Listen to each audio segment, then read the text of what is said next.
The girl was one of those pretty and charming young creatures who sometimes are born, as if by a slip of fate, into a family of clerks. She had no dowry, no expectations, no way of being known, understood, loved, married by any rich and distinguished man. So she let herself be married to a little clerk of the Ministry of Public Instruction. She dressed plainly because she could not dress well, but she was unhappy as if she had really fallen from a higher station. Since with women there is neither caste nor rank, for beauty, grace, and charm take the place of family and birth, natural ingenuity, instinct for what is elegant, a supple mind, are their sole hierarchy, and often make of women of the people the equals of the very greatest ladies. Matilda suffered ceaselessly, feeling herself born to enjoy all delicacies and all luxuries. She was distressed at the poverty of her dwelling, at the bareness of the walls, at the shabby chairs, the ugliness of the curtains. All those things,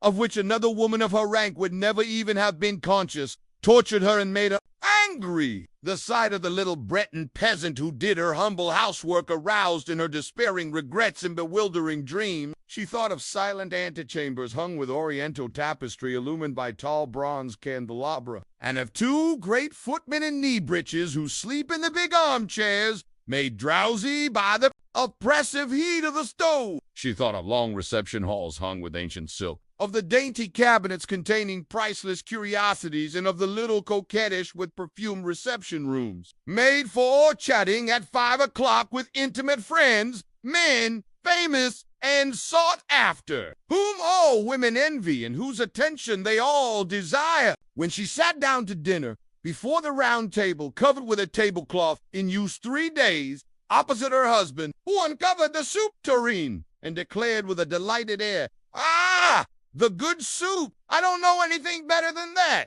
She thought of dainty dinners, of shining silverware, of tapestry that peopled the walls with ancient personages and with strange birds flying in the midst of a fairy forest. And she thought of delicious dishes served on marvelous plates, and of the whispered gallantries to which you listen with a smile while you are eating the pink meat of a trout or the wings of a quail. She had no gowns, no jewels, nothing, and she loved nothing but that. She felt made. For that, she would have liked so much to please, to be envied, to be charming, to be sought after. She had a friend, a former schoolmate at the convent, who was rich, and whom she did not like to go to see anymore because she felt so sad when she came home. But one evening her husband reached home with a triumphant air and holding a large envelope in his hand. "There," said he,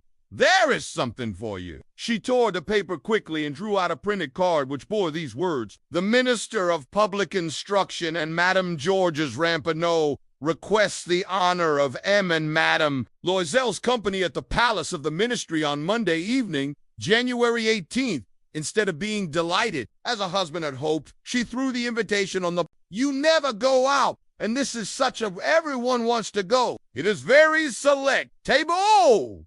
Crossly muttering, "What do you wish me to do with that?" "Why, my dear, I thought you would be glad. Fine opportunity. I had great trouble to get it, and they are not giving many invitations to clerks. The whole official world will be—" She looked at him with an irritated glance and said impatiently, "And what do you wish me to put on my back?" He had not thought of that. He stammered, "Why, the gown you go to the theater in. It looks very well to me." He stopped, distracted, seeing that his wife was weeping. 2 great tears ran slowly from the corners of her eyes toward the corners of her mouth. "What's the matter?